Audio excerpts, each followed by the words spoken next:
Bon voilà, bienvenue à Natureland, nous sommes le samedi 8 août. Nous avons officiellement eu le droit de réouvrir le parc de loisirs depuis une semaine. Donc ça fait une semaine qu'on galère à faire revenir les gens, les clients. Et aujourd'hui, à cause du risque rouge feu de forêt, on a été obligé de fermer une fois de plus. Il a fallu appeler tous les clients qui avaient réservé, leur dire qu'il fallait annuler.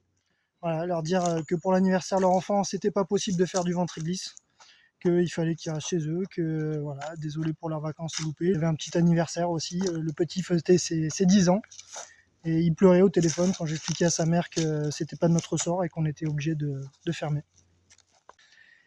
Et voilà, donc comment tuer une économie une fois de plus. Bon, en plus, c'est pas comme si on n'était pas prêt, on a un tracteur avec 3000 litres d'eau. Voilà, on interdit de fumer, on propose des activités d'eau, enfin tout ce qui va bien pour accueillir les clients en toute sécurité, avec de la fraîcheur, de la bonne humeur, mais non, effectivement. Donc il faut savoir que là, ça fait un mois qu'on est fermé, hein, si on fait le compte entre les incendies, les risques, vigilance, canicule, et puis après incendie. Voilà, un mois c'est long.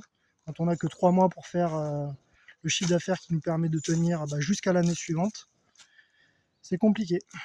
Donc voilà, il faudrait qu'un petit peu plus haut dans les strates atmosphériques de notre État, on ait des gens qui se posent un petit peu plus de questions sur l'avenir de la France, l'avenir de l'économie, l'avenir des gens qui payent leurs impôts tout l'été, tout l'hiver. Voilà, parce que comment ça va se passer moi cet hiver quand l'URSSAF va venir me demander de payer les charges, je vais leur dire ah non désolé, il fait un petit peu froid, les comptes sont gelés, on va pas payer. Ouais. Non, je doute que ça marche comme ça de leur côté à eux. Donc s'il vous plaît, essayez de réfléchir un petit peu plus haut et un petit peu plus loin que le bout de votre nez pour tout le mal que vous faites à la petite économie locale, voilà, au moins en Gironde. En fait, j'en fais simplement appel à votre bon sens. Je comprends que c'est pas facile de gérer des fumeurs qui jettent des mégots, des gens qui veulent allumer des feux, mais essayez de me trouver une statistique, je sais pas, un nombre. La dernière fois qu'un incendie est parti d'un parc de loisirs ou d'une base nautique ou d'un lac, oui, parce que ce que je vous ai pas dit, c'est qu'en fait, on est confiné.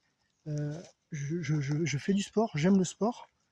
J'ai pas le droit d'aller courir dans la forêt. J'ai pas le droit d'aller courir autour du lac. J'ai pas le droit d'aller nager. J'ai pas le droit d'aller sur le piste cyclable faire du vélo.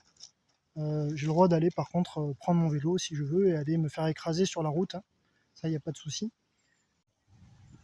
Au final, tout ce qu'on vous demande, c'est de mesurer les conséquences des décisions que vous prenez dans vos bureaux.